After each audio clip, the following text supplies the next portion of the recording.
Muy buenas tardes, amigas y amigos oyentes de Colectivo Burbuja. Os doy la bienvenida a uno de nuestros nuevos programas. Hoy tenemos el privilegio de contar con Ana Garrido una vez más en Colectivo Burbuja. Muy buenas tardes, Ana. Hola, muy buenas tardes. ¿Qué tal? ¿Cuánto tiempo? Pues sí, ya ha pasado tiempo. Muchas gracias por concedernos esta entrevista. Nada, gracias a vosotros. Tenemos también con nosotros al compañero Juan Carlos Bermejo, que está aquí también, gran amigo de Ana, que le ha apoyado muchísimo pues para estar aquí también haciendo esta entrevista. Hola, buenas tardes, Juan Carlos. Hola, buenas tardes. Un placer estar con vosotros. Hola, Juan Carlos, ¿qué tal? Muy bien, Ana. Para la gente que no recordáis o que necesitáis que os refresquemos quién es Ana Garrido, por supuesto, es una de las principales protagonistas que hemos tenido en estos últimos años en todo el desvelamiento de estas inmensas tramas de corrupción política que asolan el país. Juan Carlos, recuérdanos un poquito más, de cara a los oyentes que conoces mucho mejor el caso de Ana, haznos un resumen para la gente de quién es Ana y qué es cómo colaboró en desvelar estas tramas de corrupción, especialmente la trama Gürtel, y cómo esto le ha afectado a Ana, pues tanto a nivel personal como profesional. Adelante, Juan Carlos. Bueno, pues haciendo un resumen de los 10 años que Ana lleva ya de calvario con toda esta situación, porque ante todo tenemos que decir que Ana es una persona valiente, y es de las que en su día, cuando se topó con la corrupción, pues le hizo frente y la denunció, y en ningún caso se arrugó, como suele ser la mayoría de los comportamientos en el común de los mortales. Pues Ana, como cualquier otro funcionario, pues trabajaba felizmente en su ayuntamiento de Boadilla del Monte, está en un pueblo de aquí de Madrid, y bueno, pues ella pues desempeñaba unas funciones, creo recordar, en el área de deportes, de cultura, ¿verdad, De Ana? juventud. De juventud. Era técnico de juventud, sí. Y bueno, pues en aquella época, como en la gran mayoría de la Comunidad de Madrid, pues el Partido Popular tenía las garras, digamos, hasta el fondo, ¿no? En la gran mayoría de los ayuntamientos de la zona noroeste de Madrid. Y bueno, pues todavía la ciudadanía no era consciente del saqueo constante que estaban sometiendo estos personajes, ¿no? a las arcas públicas mediante las tramas de corrupción generalizadas. Ana tuvo la desgracia de toparse con los mafiosos de la trama Gürtel, que en aquella época andaban a sus anchas por los ayuntamientos de Majadahonda y de Boadilla, y en concreto uno de sus Pozuelo, y uno de sus cabecillas era, digamos, el alcalde de Boadilla, ¿no? El señor que le apodaban el albondiguita, ¿no? González Panero. Entonces, bueno, pues Ana se encontró con una serie de actividades delictivas dentro de lo que eran las transacciones y contratos municipales, y ella dijo que por ahí no pasaba. Y entonces, el día que dijo que por ahí no pasaba, pues empezó el calvario, y cómo ella iba a suponer que se estaba enfrentando ni más ni menos que a toda la trama Gürtel. Y bueno, pues esto es un poco lo que ocurrió, y ahora pues si quieres, Ana, continuar tú un poco dando más detalles. Ya vamos a darle aquí paso a la protagonista real de este programa, que es Ana. Ana, coméntanos, ya nos ha hecho un resumen Juan Carlos y evidentemente has pasado y sigues pasando un larguísimo calvario personal y profesional. Coméntanos que hemos tenido, si quieres algo, recuérdanos algo de todo lo que has pasado y estás pasando, y también me gustaría que nos comentaras algo de qué es esta sentencia, nada menos que del Tribunal Supremo, la máxima instancia judicial de España, que hemos conocido la semana pasada. Bueno, la verdad es que lo ha resumido bastante bien Juan Carlos. Quizás, bueno, yo creo que cuando yo me topé con esa situación, aparte de negarme a entrar en la rueda, pues di un paso más allá, ¿no? Y ese paso más allá, o sea, si ya estaba sufriendo acoso por negarme, pues imaginaros si denuncias. Claro, yo denuncié en la Fiscalía Anticorrupción, me pasé un año antes de presentar mi dossier denuncia investigando, porque bueno, mi área, al fin y al cabo, yo siempre lo he dicho, juventud es un área en el que, bueno, aunque en aquel momento se acababa de construir la Casa de la Juventud por Ortiz, la empresa constructora Ortiz, y yo ya veía que no, o sea, iba viendo cosas que me chirriaban, bueno, pues denuncié y pedí una excedencia hasta que, pensando que hasta que cambiara el equipo de gobierno, pues, algo más que al extranjero. Cuando cambió el equipo de gobierno, pues lógicamente yo vi que el alcalde que a día de hoy es el alcalde actual, Antonio González Terol, pues venía con la consigna de limpiar todo lo que tenía que ver con Gürtel y tal, aunque fuera del mismo signo político del PP. Bueno, pues yo dije, bueno, yo no he pasado dos oposiciones para tirarme fuera de mi país y tirarlo todo por la borda. Además, que siempre lo he contado, yo era una enamorada de mi trabajo, o sea, no, o sea, era un tema vocacional, ¿no? Y bueno, pues me reincorporé y al principio todo muy bien, todo muy normal, pero a los 3 o 4 meses, ya no me acuerdo exactamente cuántos, de estar en el ayuntamiento, pues empiezo a sufrir acoso otra vez.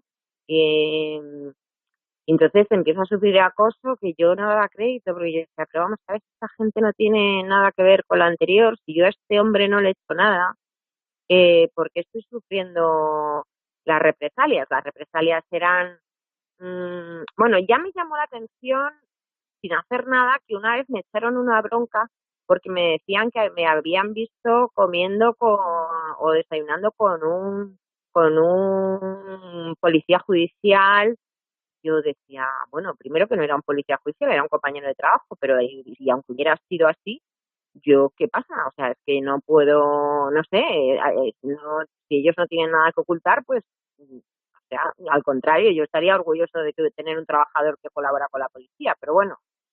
Y bueno, la cosa es que de manera sistemática mi jefe me empezó a cancelar las reuniones cuando despachábamos 1 o 2 veces por semana, me empezó a decir cosas como que prácticamente me vino a decir que tenía directrices de hacerme la vida imposible. O sea, de hecho se recogen frases literales en la sentencia, que ahora hablamos de la sentencia, como quieren que te canses, te lo van a hacer pasar muy mal, bueno, cosas evidentes, ¿no? Que además él mismo reconoció en el juicio. Claro, no le quedó más remedio que reconocerlo, porque yo antes de denunciar el acoso laboral en el ayuntamiento, porque lo estaba fatal, acudí al médico y al abogado y me acuerdo que la abogada en aquel momento que me asesoró me dijo, tienes que aguantar 6 meses más grabando las conversaciones con tu jefe y teniendo, si te cancela las reuniones, pues todo por escrito.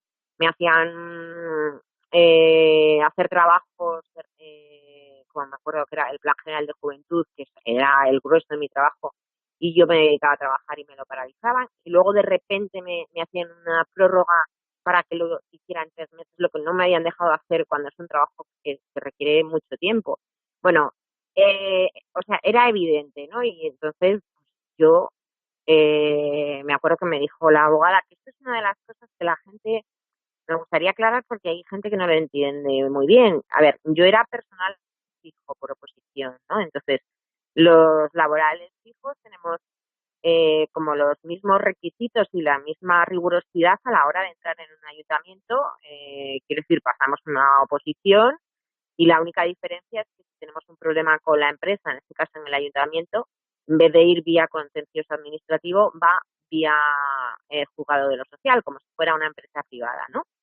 Entonces la abogada me dijo, mira, Ana, cuando el acoso es institucional o piramidal, como es tu caso, me dijo, yo no sé si tú eres consciente de que estando ahí, esté quien esté, te va a pasar lo mismo. Y yo le dije, pues sí, es que yo también creo lo mismo, porque si esta gente, o sea, este alcalde no tiene nada que ver con el anterior, simplemente es del mismo signo político. Hombre, tengo que decir que sí es muy amigo de Esperanza Aguirre, y yo eso me enteré después, con todo lo que eso conlleva, que el oyente saque sus propias conclusiones, y muy amigo de Ana Botella y José María Aznar, que el oyente saque sus propias conclusiones, pues a lo mejor algo tenía que ver, ¿no? Entonces, bueno, denuncié. Tengo que decir que casi todos mis compañeros mintieron en el juicio. No sé lo que les prometerían ni... Yo creo que es O las con qué cosas que les más me ha asustarían. dolido. Bueno, no lo sé. Yo, fíjate que los vi tan contentos en la puerta Sí, sí, o sea, que más que asustarles, ¿qué les prometerían? ya, ya. Porque a mí me sorprendió, eh, eso yo no daba crédito, o sea, mis amigos, porque ya no eran mis compañeros, eran amigos con los que te has ido de vacaciones, que has comido en su casa, que ellos han comido en la tuya, o sea, que con algunos, no con todos, había un trato, no sé, muy estrecho, ¿no? Y ves, o sea, yo me acuerdo, incluso mis padres que estaban ese día en el juicio, mi madre no daba crédito y de hecho recuerdo que en el pasillo les dijo, o sea, no sé cómo tenéis la falta de humanidad de estar riéndoos aquí fuera en el pasillo cuando mi hija está pasando dentro de lo que está pasando, ¿no? Y por eso te digo que es que para mí me demostraron que, bueno, primero que no tenían escrúpulos, que no eran tan amigos como yo me imaginaba, y yo no creo que mintieran por presiones. Yo creo que Ya, ya. mintieron porque tú lo notas.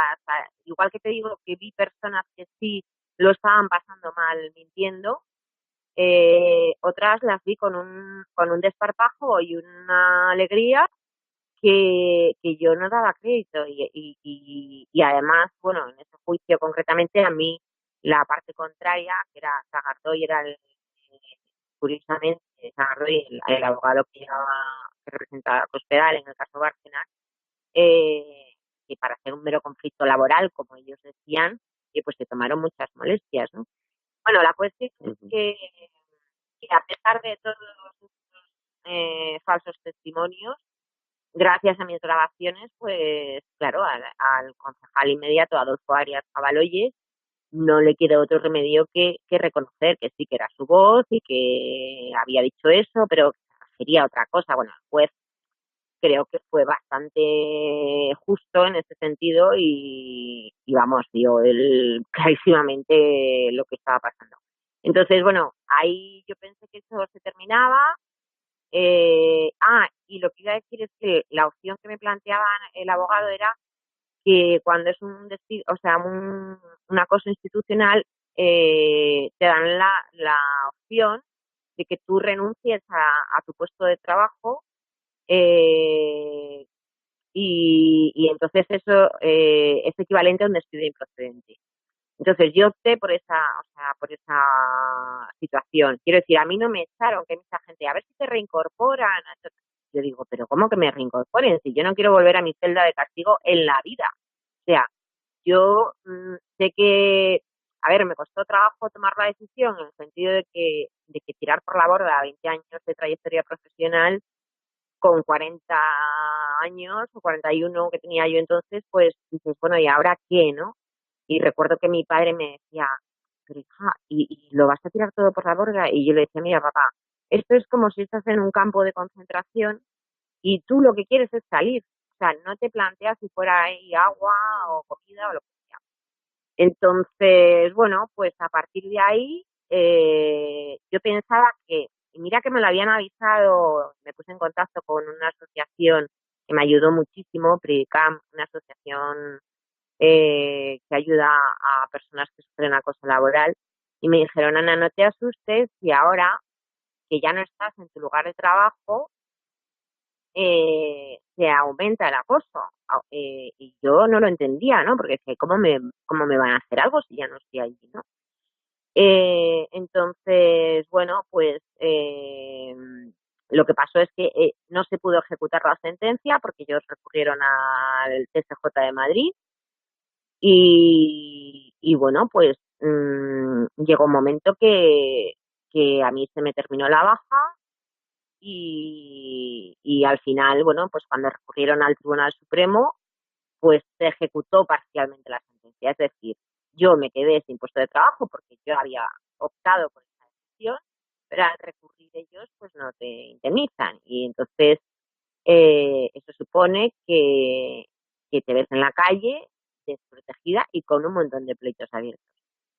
¿Y por qué digo un montón de pleitos abiertos? Porque, claro, esa forma de acoso a la que yo me refiero es una especie de cacería humana a la que te ves sometida mediante, en tu vida personal, ¿no? Mediante amenazas de muerte, a mí me intentaron echar de la carretera a la cuneta, eh, ha habido una campaña de desprestigio brutal en determinados medios de comunicación, supone que aparte del desgaste emocional y económico, ¿de dónde sacas tú las fuerzas y el dinero para enfrentarte a este monstruo, ¿no? Porque ellos son un bloque de poder, eh, pues con muchos recursos, no solamente económicos, sino con tentáculos que llegan hasta límites insospechados. O sea, yo os podría decir que, bueno, os podría contar muchas cosas, pero pues por ejemplo que mi médico se negó a darme el informe, se negaba a darme el informe para ir al juicio cuando tenía obligación. Bueno, tuve que recurrir a la jueza y me dijo, o te lo da o me tengo que presentar allí. Y la médico me decía, no, es que he recibido una llamada de inspección médica, o ir por ejemplo, a un centro de asesoramiento sobre acoso laboral y decir, es que hemos recibido una llamada de arriba y nos han dicho que dejemos tu caso, porque era un centro que dependía de la Comunidad de Madrid. O sea, te quiero decir, es que tú te ves en una situación que dices, pero bueno, esto, y luego sobre todo eso, para mí lo peor ha sido la campaña de desprestigio, o sea, el verme imputada, o sea, para una persona que tiene honor, porque a ellos a lo mejor les da igual, me da igual que se llame imputada, investigada, lo que sea. Ellos intentaron, bueno, me imputaron por infidelidad en la custodia de documentos. Eso sí, sus medios afines ponían en los titulares, Ana y Garrido imputada, no sé qué. Claro, todo el mundo cuando oye imputado piensa que es por chorizo, ¿no? En mi caso era por infidelidad de documentos, según ellos, porque yo había conservado documentos y tal. Bueno, menos mal que tuve la suerte, en este caso, me tocó una fiscal que yo, vamos, ganas de abrazarla y darle un montón de besos, porque hizo un argumentario sobre la falta de fundamentos sobre esa imputación que pidió el archivo a la fiscal, a la jueza, y se archivó, ¿no? Pero pasar todo esto y levantarse por las mañanas y leer en los medios de comunicación que yo he manipulado pruebas para ganar mi juicio por acoso y lo hacen también, además mezclando verdades con mentiras, que a mí me ha llegado a pasar de ir a casa de mis padres y preguntarme, mi madre, hija, ¿tú en algún momento has manipulado una prueba? Y yo quedarme ya decir, mi madre duda de mí, ¿qué pensará el resto de la gente que no me conoce? ¿No? Porque se han dicho tales barbaridades como que yo estaba implicada en la trama Gürtel y como no me llevé mi parte, que por eso me reboté, o que era la amante del alcalde, que mira que es feo, por cierto, pero bueno, te quiero decir que es que tú te ves como diciendo, ¿qué es lo que está pasando aquí, no? Y bueno, pues yo si a algo le debo algo, siempre no me cansaré de decirlo, lo he dicho mil veces, no es a ningún partido político. Lo puedo deber a personas que pertenecen a partidos políticos, por ejemplo, como es el caso de Juan Carlos, que a mí me ha apoyado muchísimo. y como es el caso de Gorka Maneiro, independientemente de ideologías políticas, y luego sobre todo ciudadanos de a pie, que son los que han estado haciendo aportaciones de su bolsillo para que yo me pudiera costear mi defensa jurídica. Así es que si no, a mí me habían crujido por todos los lados. Y luego sí, pues también es verdad que bueno, pues yo he ido dando pasos hacia adelante. O sea, es verdad que ha habido momentos que me han entrado ganas de tirar la toalla porque no hay quien resista esa presión, pero al final, por un lado, sin habérmelo cuestionado o sin darme cuenta, me he convertido en una activista contra la corrupción, ¿no? Y colaboro con una asociación que se llama la Plataforma por la Honestidad, desde la que se asesora a otros denunciantes y se apoya a otros denunciantes es que vivimos casos que son de manual, son idénticos, o sea, campañas en los medios, imputaciones falsas o denuncias falsas. Bueno, a mí no me llegaron a abrir expediente disciplinario, pero vamos, trampas todas, pudieron más, pero hay otros funcionarios que sí que les han abierto o expedientes disciplinarios bueno, es un horror, la verdad. Y bueno, pues finalmente, dime. No, Ana, Sí, Ana, sí, Juan Carlos, adelante. Sí, que te iba a decir que las organizaciones criminales suelen recurrir siempre a la táctica esta de la protección de los datos y las custodias para tratar de... Sí,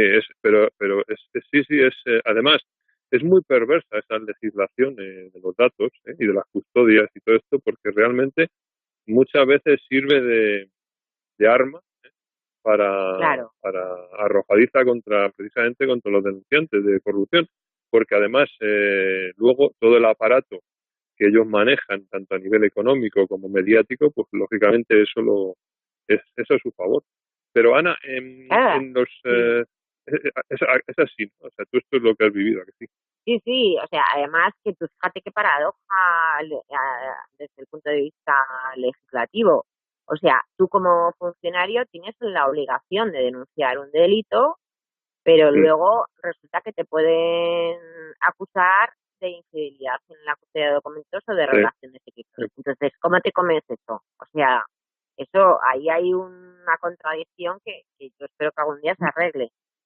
Pero vamos, que aparte de todo, tú has vivido de primera mano, Juan Carlos, en un pleno, cómo me han puesto a parir públicamente delante de, o sea, con una cuadrilla de vecinos afiliados al Partido Popular y diciendo auténticas mentiras sobre mí que yo decía, pero bueno, y esto no es denunciable. Y me acuerdo que lo hablé con mi abogado y me dijo, no, es que ellos en el pleno pueden decir lo que quieran. Digo, pues nada, pues muy bien. Mira, esto, si me dejas que lo comente, porque además fui testigo de cómo por favor, cuéntalo tú, porque es que si lo cuento yo... para que vean los oyentes que eso es una organización criminal, lo del Partido Popular ahí. Vamos, entonces, hubo un pleno en el Ayuntamiento de Boadilla, no recuerdo si hace un año más o menos, no me acuerdo exactamente. Un poco más de un año más o menos, sí. Un poco más de un año. Entonces, en ese pleno, pues el Ayuntamiento de Boadilla está gobernado por el PP en mayoría absoluta. Y digamos que los partidos de la oposición pues llevaron una moción al pleno que suponía proponer el otorgamiento a Ana Garrido de la máxima distinción, ¿no? que hay en el municipio, que es la encina de oro, ¿no? O la espiga de oro o algo así. Sí, la encina de oro. La encina de oro. El máximo galardón por su aportación, ¿no? en desentramar a toda esta gentuza. Entonces, bueno, pues allí estaba, recuerdo, al lado mío también Gorka Maneiro, que antes le has citado, ¿no? Sí. Sí. Estaba el teniente y también las personas de la plataforma de la honestidad, ¿no? El teniente Segura, Bueno, y entonces, curiosamente, ese día el pleno estaba lleno de gente, ¿no? Estaba Sí, todos los de sitios palmeros. ocupados de las sillas, y entonces nosotros nos quedamos de pie, no teníamos sitio. Tú tampoco, tú Sí, estabas atrás de del pie también. todo. Sí, sí, estábamos todos de pie atrás del todo. Y entonces, en ese momento, cuando empezó la moción a debatirse, pues, y los grupos de la oposición empezaban a hacer sus exposiciones, pues de repente, en los palmeros estos que estaban todos sentados en las sillas, pues empezaban a hacer ruido, a dar golpes Es que con ahora el me suelo, río. con los tacones, Unas a poses. carraspear, a toser, o sea, para que no se oyera nada y no se grabara, lógicamente, porque el pleno se está grabando, se graba, ¿no? Bueno, y el Y se técnico emite de en directo. sonido bajaba la voz, bajaba el Sí, volumen sí, sí. además. O sea, No se oía un lo que funcionario del decían ayuntamiento. los concejales. Los concejales no, de la oposición no se les oía. Y el alcalde, el miserable este, que ahora iremos con él, pues resulta Ujú. que, bueno, pues que por más que le decían los portavoces de los grupos parlamentarios, decía, oye, ¿qué coño pasa aquí? Pues el tío, pues, vamos, que permitía todo ese tipo de Sí. desmanes, ¿no? Y, y bueno, al final se procedió a la votación y el Partido Popular, que tiene mayoría en el municipio, después de hacer unas alegaciones realmente bochornosas por parte de una portavoz, que no recuerdo su nombre, Sí, yo sí lo pero recuerdo porque una, una, precisamente una fue morena. una de mis... Sí, es que, ¿sabes qué pasa? Que Susana Sánchez Campos ha sido una de mis íntimas amigas cuando era funcionaria en el departamento de rentas del ayuntamiento y éramos compañeras de despacho codo con codo y nos hemos ido de vacaciones, yo estuve en su boda, o sea, te quiero decir, había sido una de mis mejores amigas. Y cuando yo volví de Costa Rica, me encontré con la sorpresa de que se había metido en política y que estaba de concejal, de personal, además. Y yo pensé para mí, ¿sabes? O sea, pensé, ay, qué bien, Susana, pues cuánto me alegro porque mira, así alguien como tú va a poner aquí un poco de orden y tal. Bueno, o sea, nada más lejos de la realidad. O sea, la perversión que yo he visto por parte de esta mujer hacia mí, o sea, cuando además había sido mi confidente, o sea, quiero decirte que es que ella sabía los pasos que yo había estado dando cuando estaba en el caso Google y todo esto, ¿no? Y todo lo que me estaba pasando. Digo, pero ¿cómo alguien con tal de mantener el tipo y su sillón delante del alcalde es capaz de arremeter contra mí y mentir de esa manera tan bochornosa? O sea, bueno, por eso te digo que es que eso a lo mejor la gente no lo sabía, pero es que encima no es que hubieran elegido a otra persona que no tuviera vínculo conmigo, o sea, lo hicieron a propósito, ¿no? O sea, que fuera ella y ella hizo muy bien su papel de sicaria, entre comillas, arremetiendo contra mí, ¿no? Pero bueno, y tú ya naturalmente viste... y naturalmente no te otorgaron el galardón. No, no, no, no, yo Eh, ya contaba con ello. pero quiero decir, fue bochornoso, pero es que fijaros, la audiencia también conoce a otra persona que voy a citar, que es Roberto Centeno. Ana también lo conoce bien. Sí. Uh-huh. Y, y entonces Roberto, en una de sus columnas del Confidencial, pues también hace ya más de Me un año o alegro así. mucho que cuentes esto, porque si lo cuento Sí, la gente no se lo va a creer. sí, sí, sí. Pues entonces Roberto, pues con su contundencia, ¿no? Pues publicó un artículo, pues poniendo a caldo a todos estos miserables de Boadilla y lógicamente exigiendo que te pagaran lo que por dos veces Sí, ya la lo que justicia te estaba la había, sentencia. lo que por dos veces ya te había otorgado la justicia, ¿no? Porque estos miserables Uh-huh. recurrían las sentencias con el dinero de todos los ciudadanos de Boadilla, ¿eh? Y hasta que ahora ya el Supremo ya ha dicho que ya está bien. Bueno, pues Roberto Uh-huh. publicó un artículo en este sentido y el personaje este el pseudoalcalde este de Boadilla llamó a la Literal. redacción del Confidencial para hablar con Roberto y Uh-huh. para explicarle que que es que que no era verdad, que la mujer, esta señorita Ana Garrido, que no es buena persona, que no es verdad lo que está usted diciendo, que lamentablemente Ujú, hemos tenido que actuar así porque no es una persona digna, porque ha ujú, incumplido su labor como funcionaria, ha puesto en peligro al ayuntamiento. O sea, este ujú. miserable le llamó a Roberto para decirle todo esto que hoy, el Tribunal Supremo ha vuelto a decir ya por tercera vez, ¿eh? Y Que Ana última. Pues, Garrido llevaba razón. perdona, y si me permites, o sea, tú has conocido ese episodio casualmente, pero como ese episodio lo he vivido eh, en múltiples ocasiones. Te pongo otro ejemplo. La Fundación Hay Derecho, Mm. que supongo que tú la conoces, Sí, la de Roberto, Elisa. que es sí, de Lisa de la Nuez, bueno, ella es secretaria general. Ujú, Bueno, sí, propusieron una serie de candidatos, ¿no? Para otorgar otro premio para, pues por la labor de la defensa del Estado de Derecho, y entonces estábamos, bueno, habían presentado varios candidatos al premio, pues entre ellos estaba el juez Ruth, bueno, había bastante gente y estaba yo. Entonces se hizo una votación popular, por lo que se ve, ujú, y entre ellos, y bueno, pues salió galardonada otra persona y yo. Eh, Antes de que pasara esto, cuando ellos se ujú, enteraron, o sea, a mí me contó Elisa de la Nuez que estaban hartos o sea, que ya habían llamado 2 veces ujú. con la misma cantinela que se llamaron desde alcaldía, contando, ya no me acuerdo qué barbaridades les dijeron sobre mí, ¿no? Pero, pero que te quiero decir que es que era como aniquilarme, aniquilar mi imagen por Mm. lo bajín, o sea, llamando por teléfono a gente que me apoyaba para intentar convencerles de que yo estaba mintiendo o que yo era una persona no grata o lo que fuera, ¿no? Yo me acuerdo que hablé con Elisa de la Nuez y le dije, porque querían tener una entrevista con ellos, ¿no? Para explicarles.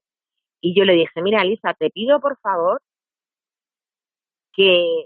vale, o sea, que vosotros lo vayáis a escuchar, yo lo entiendo perfectamente, ¿no? Digo, pero os pido por favor que todo lo que se diga se quede por esto, porque todo lo que diga este señor sobre mí, o sea, como diga una sola mentira más sobre mí, es que o sea, lo denuncio ya directamente a él, ¿no? Y no sé qué pasó al final, que como vieron que Elisa no estaba, y en general la Fundación de Derecho no estaba muy por la labor porque claro, lo que decía Elisa, decía, Sí. porque no sé qué argumentos le daban, pero algo así como, bueno, esa es otra, que yo he entrado a la ayuntamiento, solo he tenido que escuchar a Maruenda, y a una serie de sinvergüenzas, que vamos, que es Ujú, lo que he dicho mil veces, digo, que se lean el BOCAM o el boletín oficial del Estado y que miren y que se documenten, pero en fin. Y entonces, bueno, pues al final, bueno, en ese caso no consiguieron su objetivo y a mí me dieron el premio y además a los pocos días me daban otro y recuerdo que había, o sea, de estos palmeros en las redes diciendo, ujú. que le van a dar el premio a una imputada. Eh, Mira, una campaña que dices, pero, o sea, te ríes, pero es que es una persecución. Pues bueno, ya lo de buscar trabajo ni te cuento. O sea, para nosotros, o sea, eso de ir a pasar, yo me acuerdo al principio cuando empezaron a pasar entrevistas de trabajo, y te decían, sí, sí, sí, tiene usted un currículum buenísimo, sí nos interesa, tal y cual. Y luego de repente, no, mire, es que hemos recibido una llamada de tal, no sé qué. Oye, y cuando te sientes así, o sea, cada día, o sea, tengo que decirte o sea, que desgasta mucho, porque tienes que estar Mm, demostrando continuamente que mm. tú eres una persona fiel a tus principios y que todo lo que están publicando por ahí es mentira. Pero claro, yo no tengo un periódico por eso estoy tan agradecida cuando me disteis voz en tantos medios de comunicación para poder contar mi versión, ¿no? Y bueno, pues finalmente la justicia me ha dado la razón, que vamos, que yo no me estaba inventando nada. una de las cosas que dicen ellos, que a mí me hace mucha gracia, porque el otro día, claro, a nivel local no ha salido en ningún medio de comunicación. De hecho, el otro día me llamaron de Teleboadilla y para preguntarme, que yo me quedé un poco flipada, y porque el periodista que me preguntó parecía más que me estaba interrogando si iba a denunciar a alguien más, bueno, una serie de preguntas que nada tenían que ver con la sentencia. Y entonces el otro día le llamé por teléfono y le dije, oye, por cierto, no he visto nada publicado, al final has sacado algo. Y me dice, no, porque es que verás que hablé con los sindicatos que no te apoyaron y me han informado de que hay una serie de grabaciones manipuladas. Dice, entonces, claro, es que no me pidió mucho tu historia y tal.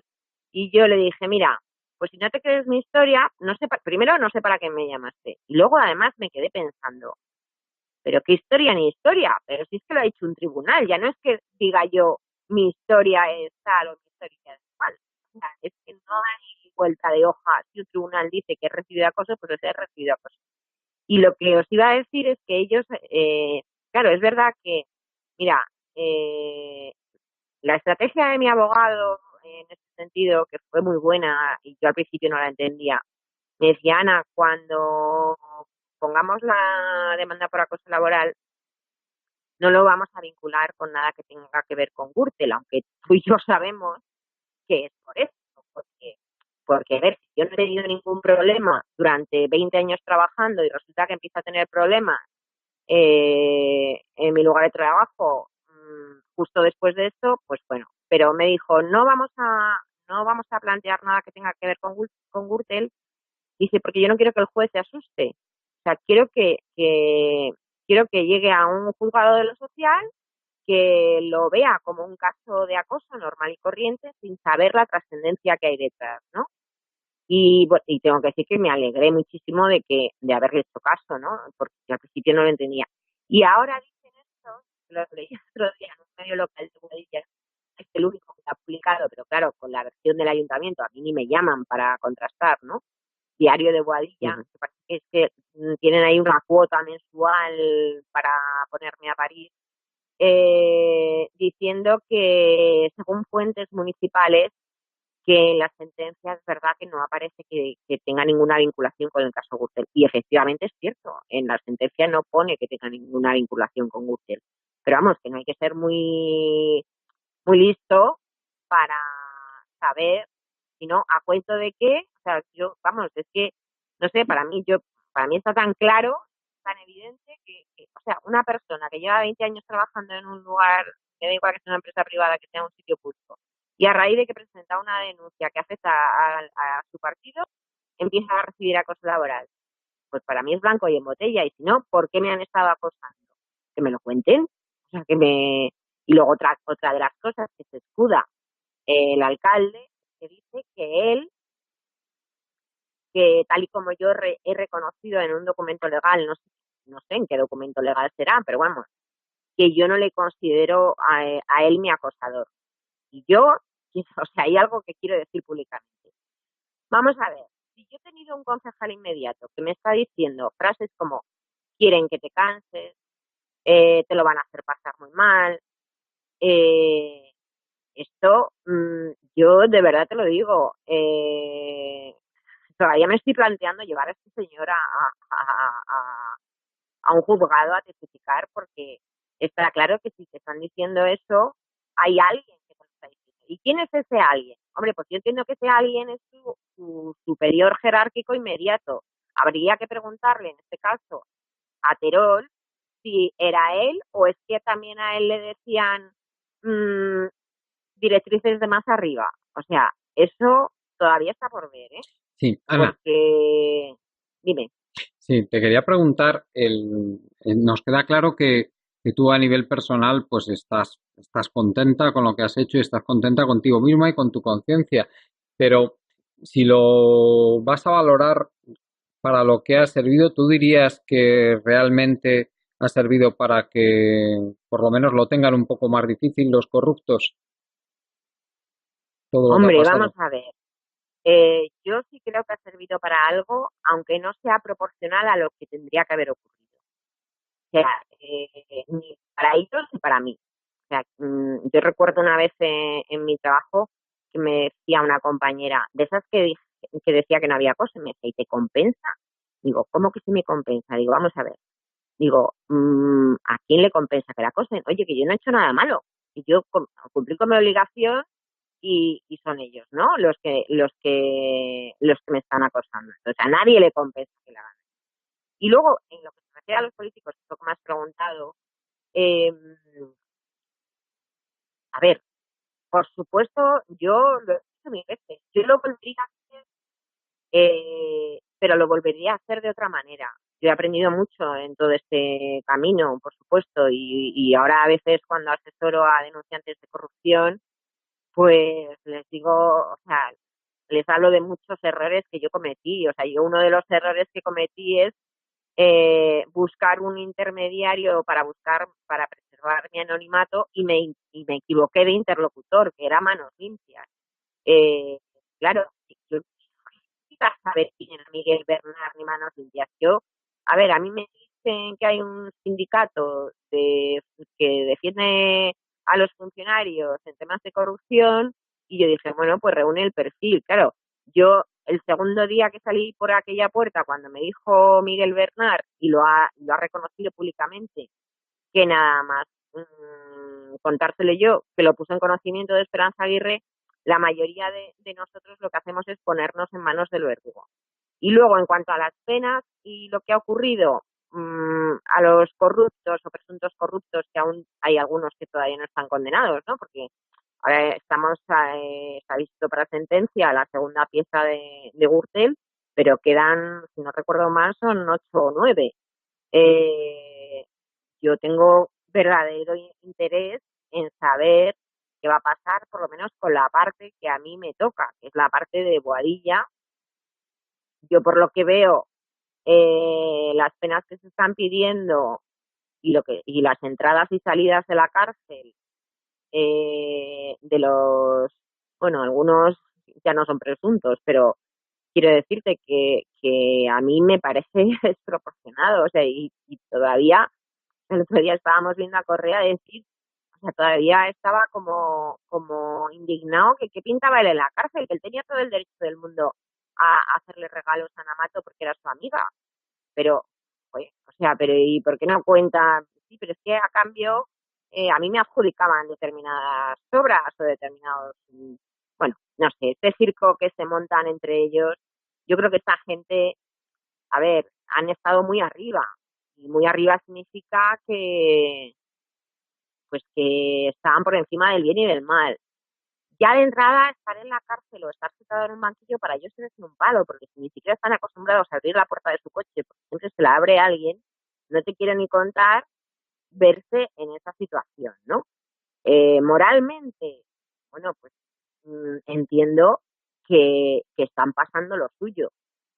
Eh, que se haga justicia o no, pues a mí me parece que en comparación con todo el saqueo que han hecho a las arcas públicas y como consecuencia de qué manera ha repercutido a la calidad de vida de la gente, que para mí eso es lo más importante, pues no me parecen justas las condenas, porque realmente lo que estamos pensando todos es que cuando esta gente salga de la cárcel, pues a ver, si Correa, por ejemplo, ha pagado 20 millones de euros para resarcir a la sociedad y tener una buena conducta, entre comillas, y Ignacio González, que no tiene que ver con Gürtel, supuestamente, por ahora solamente está en el caso Lezo, eh, pues paga 400.000 euros de fianza o sea, y tú ves todas estas cosas y dices, realmente al final, ¿cómo va a terminar? Y eso sin contar con los movimientos de peones que tenemos en el sistema judicial. O sea, porque acordaros cuando nombraron eh, fiscal anticorrupción a Manuel Moix, como de repente empezaron a cambiar a todos los jueces que llevaban casos de corrupción relacionados con el Partido Popular. De hecho, hoy salen unas grabaciones, no sé si lo habéis visto en prensa, salen unas grabaciones de Ignacio González hablando otra vez sobre Moix, tal. Bueno, os quiero decir con esto, no estoy diciendo nada nuevo que no sepa la ciudadanía, o sea, yo creo que es el sentir general. Bueno, por un lado ha servido para cortar el grifo a estos presuntos chorizos, pero mi teoría, hasta que no vea las sentencias, por lo que estoy viendo ahora, es que la justicia no está funcionando como debiera porque primero por la falta de diligencia, segundo porque las penas para mí son escasas y tercero porque es verdad que se está recuperando dinero, las arcas correspondientes a las arcas públicas, menos mal que por lo menos les han detectado algunas cuentas en Suiza o en Panamá y tal, pero todos nos preguntamos, ¿eso es todo lo que tienen? Pues no, pues seguramente tendrán otra parte que será que la actividad no puede reír y que salgan de la cárcel. Esa es mi teoría. Oye, ojalá me equivoque. Juan Carlos, creo que le querías preguntar también a Ana sobre cambios legislativos. Sí, bueno, vamos a ver un poco, pues todo esto ha provocado una serie de movimientos a nivel político, sobre todo tras la llegada de los nuevos partidos, ¿no? Estos que veníamos a cambiar las cosas, ¿eh? Y bueno, vas a salir mal parado, ¿eh? No, hombre, ¿por qué? Bueno, No. bueno, venga, tú dale. Bueno, yo primero voy a lanzar una opinión personal. Yo creo que los denunciantes de corrupción tendrían que estar cubiertos por una ley de similares características a la que ampara a las víctimas del terrorismo. Porque claro, las víctimas, lógicamente, ellos sufren un daño, pero el Estado se ocupa de que esas personas, al menos durante el resto de su vida, tengan sus necesidades cubiertas, puedan ser lo más felices posible dentro de lo que cabe. En el caso de los denunciantes de corrupción, claro, pero es que los denunciantes de corrupción, el drama es un hecho al día siguiente, ¿no? de realizar la denuncia, y eso lo saben todas las personas, y sobre todo los cargos institucionales lo saben. Por lo tanto, deberían de alguna manera no solo protegerlos, no estamos aquí como si los del FBI, estos que te llevan a una cabaña para protección de testigos, no. O sea me refiero a que tengan una vida digna, pero también a nivel salarial y laboral y económico, ¿eh? O sea, porque el dar ese paso, que además supone un ahorro tremendo para el Estado, ¿no? Porque si tú estás denunciando una corrupción, pues lógicamente eso es un bien que de consecuencias incalculables. Pues es un poco, esto es mi percepción. ¿Qué se está haciendo hoy? Se está tratando de llevar a cabo una proposición de ley en el Congreso de los Diputados para proteger a los denunciantes de corrupción. Esto también se ha llevado a cabo en otras parcelas a nivel autonómico. Por ejemplo, esto se inició aquí en la Comunidad de Madrid con unas proposiciones, primero una proposición no de ley que sorprendentemente iba a decir, PP y PSOE votaron en contra en la primera ronda. Después, en marzo, se elevó una proposición de ley y ahí sí el PSOE votó a favor. Por lo tanto, en la Asamblea de Madrid ya hay un mandato que debe legislarse una proposición de ley. Entonces, por lo tanto, Cifuentes ya debería de estar trabajando en ello, como en muchas otras cosas, pero bueno, como nos toma el pelo y nosotros pues nos dejamos un poco, ¿sabes? Pues pero bueno, estaremos encima. Y luego en el Congreso a nivel estatal pues se ha creado una comisión que preside un compañero mío, que es Tony Cantó, y que me consta que es un tío que hará todo lo que pueda, ¿no? por este asunto, pero claro, no está solo, está rodeado de los otros miembros de la comisión que se llaman PSOE, PP, nacionalistas, etcétera, ¿no? Porque yo aquí a Podemos sí que le veo alineado, ¿no? Entonces, Ujú. hay unos matices que están siendo preocupantes, y es que, por ejemplo, no se quiere preservar, ¿no? Corrígeme si me equivoco, Ana, Ujú. la intimidad de las personas, ¿no? Es decir, ahí es Sí, el donde anonimato. el anonimato de los denunciantes, ¿no? Ahí es donde, por ejemplo, eso es uno de los temas que va a ser que va a ser más complicado poder introducir, ¿no? Dentro de esta proposición de ley. Insisto, ahora mismo está en una comisión que además afortunadamente pues ha recibido, ¿no? A los denunciantes para que deis Ujú. vuestra opinión, ¿no? Y Sí. otra cosa es que luego hagan lo que crean estos convenientes, ¿no? Pero bueno, parece ser que por lo menos os han escuchado y se han Ujú. tomado nota de todas esas recomendaciones, ¿no? ¿Cómo está este tema ahora mismo, Ana? ¿Qué sabes tú desde la plataforma de la honestidad? Ahora mismo cómo está este tema? Pues está parado desde hace un año. Entonces, está parado y te explico por qué. A ver, al principio, como en todas las leyes, cuando hay una toma en consideración de una ley, pues hay un periodo de enmiendas, ¿no?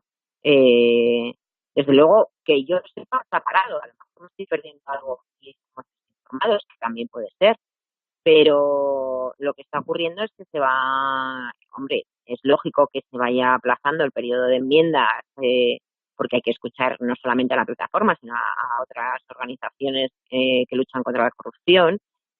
pero a mí me parece que esto ya es un poco falta de voluntad, sinceramente. O sea, creo que si precisamente esta promesa fue justo antes de las últimas elecciones, y todo, parecía que todos los partidos, vamos, nos firmaban un cheque en blanco, ¿no?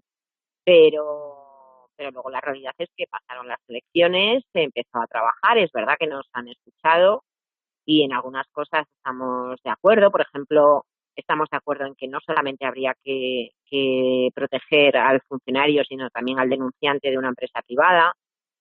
Bueno, hay puntos en los que sí que hay consenso.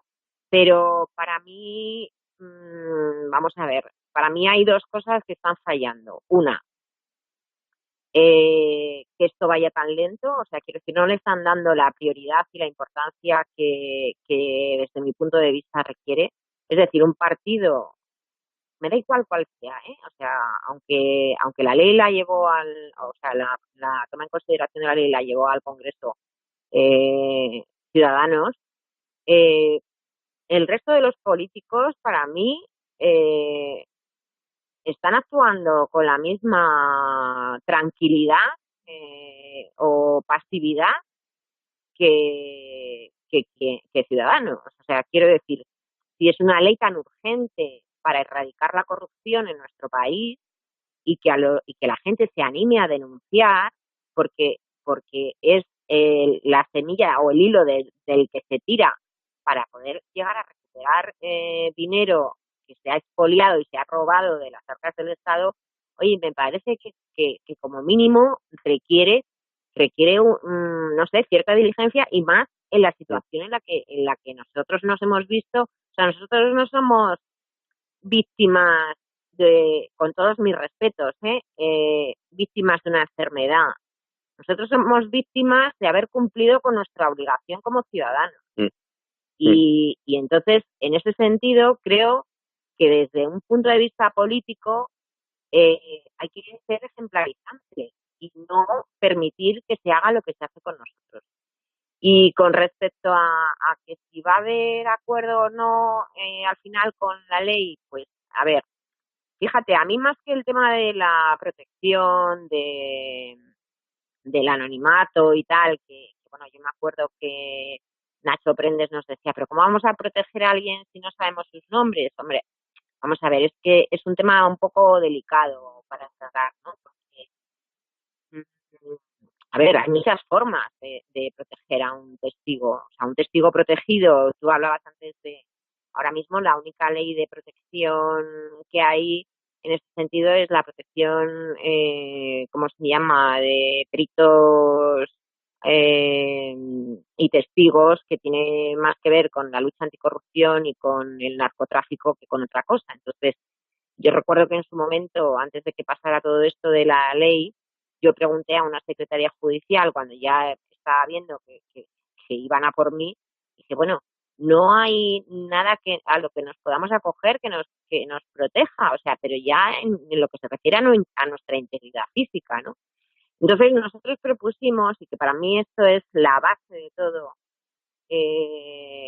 propusimos que se crearan juzgados especializados en materia anticorrupción, ¿no? Y te explico por qué. Si yo ahora mismo tengo 8 casos abiertos, no te exagero, o sea, no sé, ahora mismo he perdido la cuenta, no sé cuántos están archivados y cuántos están en vigor, pero bueno, ha habido momentos que a lo mejor he tenido 6 u 8 procedimientos, el teniente seguro ha tenido 14, o sea, bueno, te quiero decir, cada uno está en un juzgado diferente. Resulta que si tú vas a un juzgado, o sea, si en un juzgado tienen una denuncia por amenazas de muerte, en otra por injurias y calumnias, en otro juzgado no sé qué. Entonces, nosotros lo asemejamos mucho al caso de los juzgados de violencia de género. O sea, a lo mejor hace años nadie nos imaginábamos que fuera necesario un juzgado especializado en esta materia. Pero yo estoy convencida que si eso se hiciera, y eso es para mí, uno de los puntos clave de la ley, entonces nosotros sí que llegarían nuestros casos a un juez que primero tiene una visión de conjunto de lo que nos está ocurriendo, no como lo que está pasando ahora. Y por otro lado es personal especializado en esa materia. Tú dime a mí si yo voy yo recuerdo la primera vez que fui a una comisaría a denunciar, ya no me acuerdo si fue que me habían reventado las cerraduras del coche 3 veces dentro de mi organización, y yo me fui a una comisaría normal y corriente y le dije a la policía que me atendió, mire, es que me pasa esto, y le preguntó, ¿usted intuye quién puede ser? Y le dije, mire, pues no tengo ni idea, yo solamente le puedo decir que yo soy testigo de la Fiscalía Anticorrupción en el caso Gürtel. Entonces la chica me miró con los ojos como platos y me dijo, un momento, que voy a llevar a mi jefe. Y de ahí, o sea, tira hacia arriba y a los jueces, a determinados jueces, pues les pasa un poco lo mismo. Vamos a ver, ellos, pues cada uno en su especialidad o en la sala en la que estén, pues controlarán de su temática. Pero lógicamente si nadie les cuenta lo que hay en otros juzgados, pues no tienen una visión de conjunto, ¿no? Entonces, para mí, por un lado, eso sería fundamental. Y recuerdo, si te soy sincera, no recuerdo quién me dijo cuando planteamos esto, uy, es que esto es imposible porque eso cuesta mucho dinero. Y yo me acuerdo que mi respuesta es, ¿cuánto dinero hemos recuperado nosotros al, al patrimonio de España? No es dinero suficiente como para crear juzgados especializados, y se tuvieron que callar, claro. O sea que, por un lado, en ese sentido. Luego, por otro lado, ¿por qué lo asemejamos a los juzgados de violencia de género? Por el tema, por ejemplo, de los juicios express. ¿Tú crees que es lógico que yo haya tenido que estar 10 años en esta situación? O sea, seguramente si hubiera un juzgado especializado y para determinados casos, no digo para todo, hubiera juicios express, es que, vamos, a nosotros no se nos cambiaba la vida para mal como nos ha pasado a la mayoría. Yo todavía esta mañana he recibido un auto en el que, bueno, me decían bueno, que se archivaba provisionalmente las amenazas de muerte porque no habían dado con el paradero. Bueno, primero las querían archivar por autor desconocido. Y fui yo la que tuve que ir con mi coche a investigar a Bilbao quién era la persona en cuestión. Le facilité los datos al juzgado. Y el juzgado, menos mal que me busqué un testigo que conocía a esta persona, y ahora resulta que, bueno, pues parece ser que está en paradero desconocido. ¿Tú te crees que es normal que sea yo la que estoy investigando dónde está viviendo esta persona ahora para que vaya la policía a citarla a declarar en un juicio? O sea, no sé, a mí todas esas cosas, por eso digo que la falta de diligencia en la justicia nos afecta a todos, por supuesto, ¿no? y yo no pido un trato preferencial, pero vamos, a mí lo que me demuestra es que en general al gobierno, incluyo a la mayoría de los partidos políticos, por no decir a todos, mm, lo de que se erradique la corrupción de este país se lo toman de una manera muy a la ligera. Porque ¿de qué sirve? El otro día estaba dando unas ponencias sobre transparencia en Valencia. Vale, muy bien, la transparencia facilita que no haya corrupción, pero señores, que estamos hablando de algo muy gordo y muy serio, que estamos hablando de vidas destrozadas, de vidas de personas destrozadas. O sea, nosotros casi todos tenemos secuelas médicas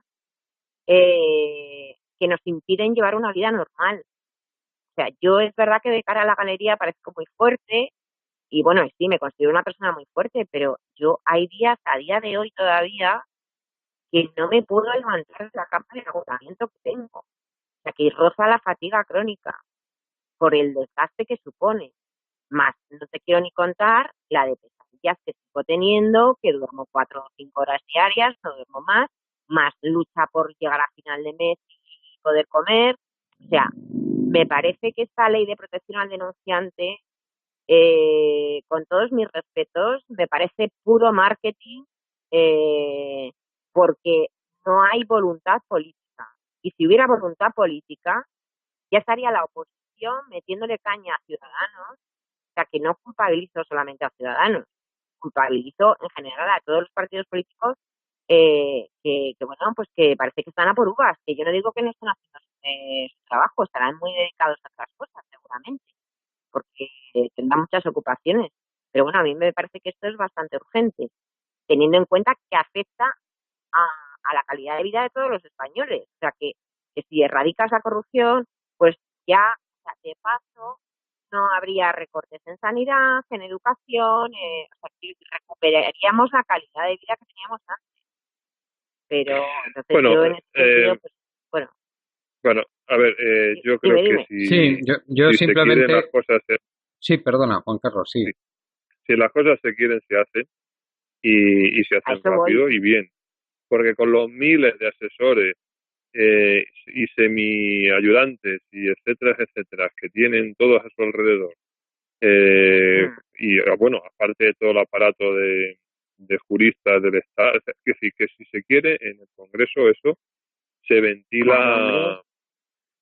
Y fíjate si ventilaron rápido, ¿verdad, Juan Carlos? El cambiar el artículo Sí, sí, 135 de la Constitución, sí. Oye, y Bueno, estamos hablando de sí, que no estamos hay hablando que de cambiar. realmente no quieren. Si estos son especialistas Nah, en que parezca hombre, una cosa, hombre, pero que en realidad sea otra. Y a mí hombre, ya claro. efectivamente. no me gustaría acabar el programa sin hacerte una última pregunta, Ana, y es, mucha gente nos dice o nos comenta que la responsabilidad última es de la gente que sigue votando a los corruptos. ¿Tú a qué crees que se debe que haya esta cantidad de gente que sigue votando a los corruptos? La verdad es que es un auténtico misterio. ¿Tú cuál es tu opinión? Pues mira, es que me tocas un tema muy complejo para mí. Porque es que vas a quedarte perplejo con lo que te voy a contar. Mi familia vota al Partido Popular. Te quiero decir, mi familia que ha vivido de primera mano cómo a mí me han destrozado la vida, en su gran mayoría piensan que son solamente algunos. Y yo he tenido la mala suerte de toparme con esos algunos. Eh, entonces, yo creo que respetando, por supuesto, que cada uno vote a quien quiera, de entrada a mí me sorprende que precisamente en Boadilla del Monte, donde se supone que yo he contribuido a erradicar una trama de corrupción y que la gente siga votando al Partido Popular y que yo sea la apestada en Boadilla, me deja perpleja. Por otro lado, a ver, bueno, dentro del funcionamiento, o sea, yo lo achaco a muchas causas, ¿no? También luego está la reflexión que nos hacemos todos de, de cómo funciona el ser humano, ¿no? Bueno, yo creo que por un lado están personas desencantadas que ya ni siquiera votan, Y luego están las personas que tienen una resistencia al cambio o sea, tremenda, ¿no? Sobre todo las personas mayores. Es muy difícil.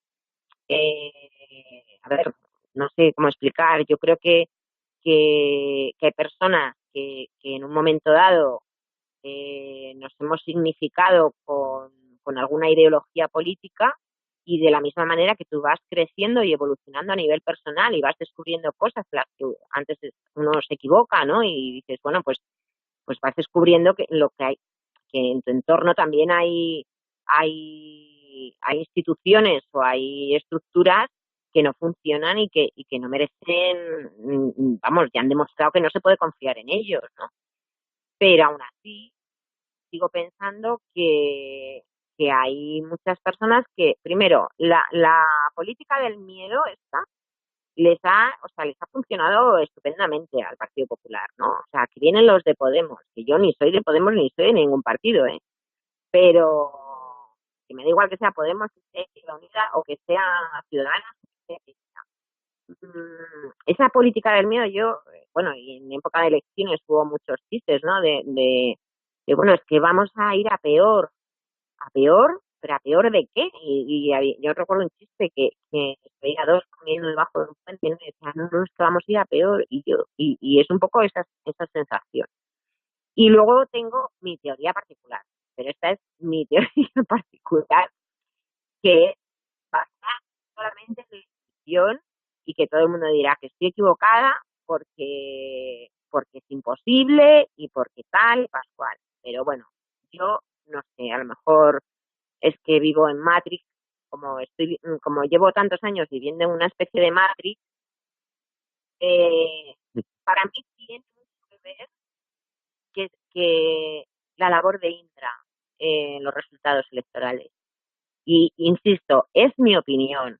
No tengo pruebas ni tengo datos para, para decir que esos resultados electorales fueron truncados, ¿no?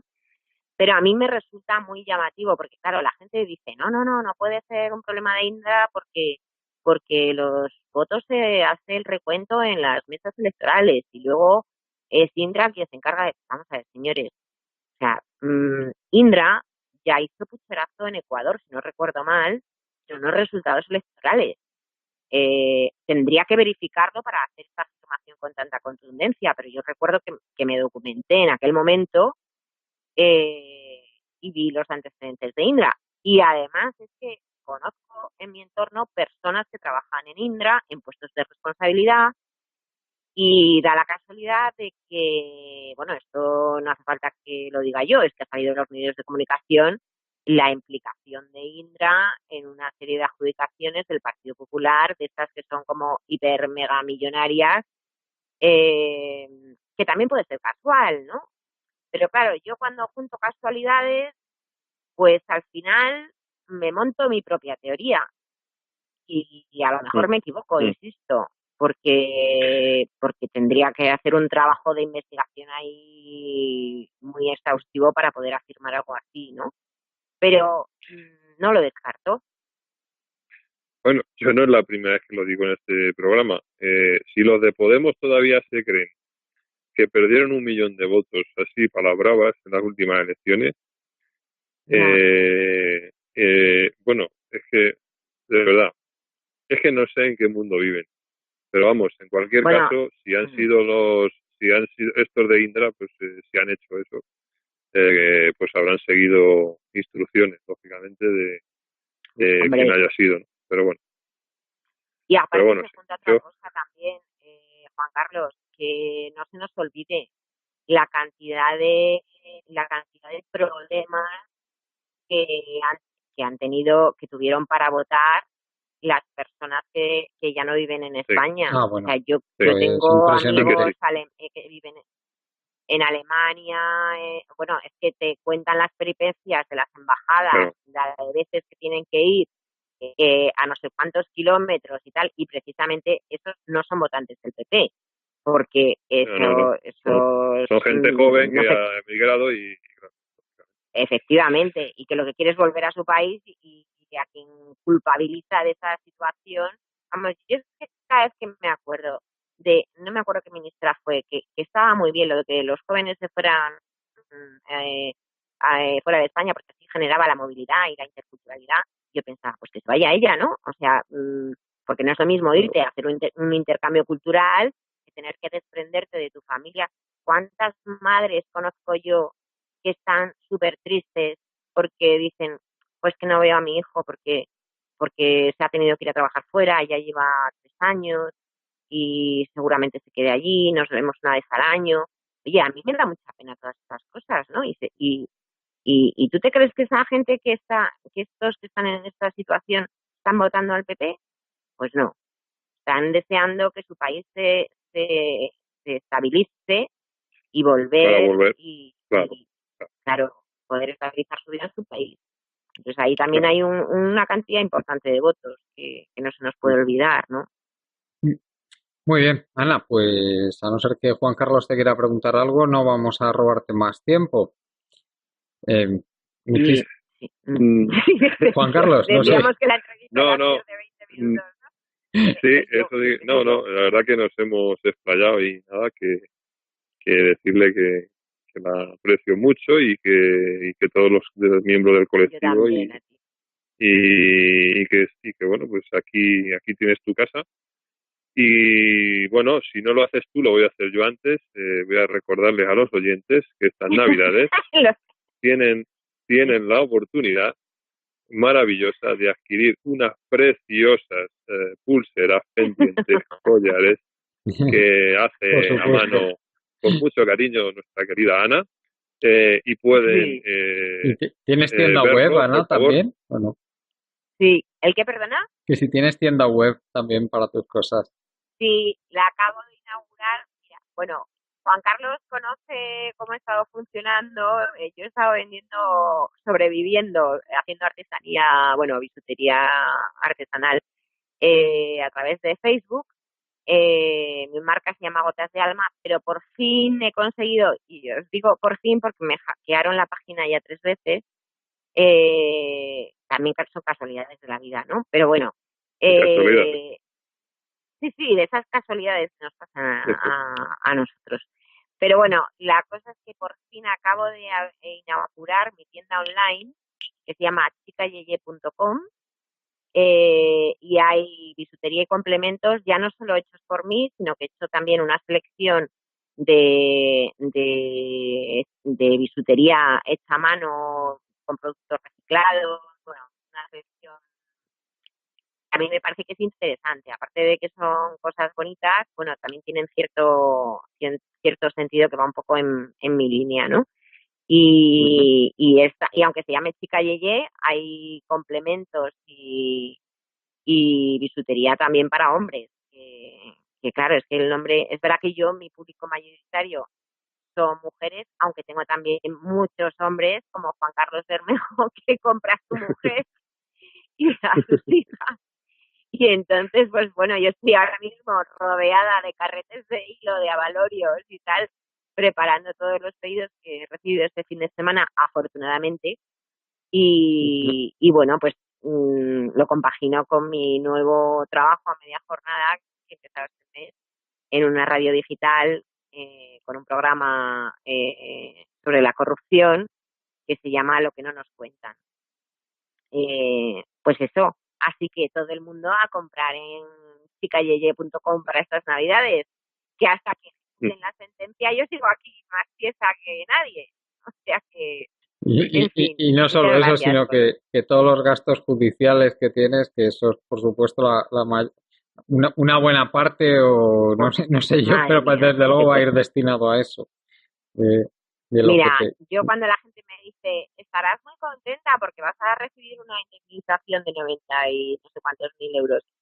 Te digo la verdad, o sea, me conformo con que me queden 15.000.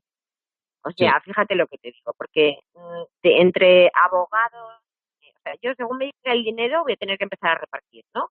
Entre gente que me ha prestado dinero, abogados, deudas que tengo de que no he podido hacer frente a determinados pagos. O sea, para mí ese dinero no me va a resolver la vida. O sea, quiere decir que realmente yo lo considero más una victoria moral y que no hay, mira, y también os digo, es que no hay dinero en el mundo, es que aunque hubiera sido una indemnización millonaria, es que no hay nada en el mundo que pague lo que vivimos nosotros, ¿no? Pero bueno, que yo todavía tengo mucha guerra para dar, ¿eh? Que no se piense la gente que yo me voy a quitar de en medio, porque a todos estos que me han estado haciendo la campaña de desprestigio, si me queda algo de dinero, me lo voy a gastar en abogados, que no sepa todo el mundo. Pues que se preparen. Porque España te necesita para hacer de este país algo decente. Pues muchísimas gracias. También me tomaré un descanso, pero bueno, perdón. No, ya que también pasaré un poco relevo, que pues yo también necesito un descansito, pero bueno. Muchísimas gracias, Ana, por concedernos este tiempo. Ha sido, desde luego, una hora apasionante. Más de una hora de programa hemos tenido apasionante. Madre mía, mis pedidos. Hoy te toca trasnochar, Ana. Sí, no, bueno, sí, por lo menos ha sido por una buena causa. Claro, luego me preguntan, oye, ¿por qué tarda tanto mi pedido? Pues porque, claro, a mí me das cansa, me tiras de... A mí que me cuesta poco hablar de mi historia, pues claro, entro al trapo, pero rápido. Muchísimas pero vamos, que ha sido un placer, Y ha sido un placer. Lo mismo digo, Ana. Y muchísimas gracias, Juan Carlos, también. Un placer. Y gracias a toda la gente que nos escucháis. A la compañera Exacto. Marta Luengo, al compañero Juan Martínez. Y sin más nos despedimos por hoy, recordándoos nuestra página web colectivoburbuja.org. Gracias a todo el mundo por escucharnos y hasta el próximo día.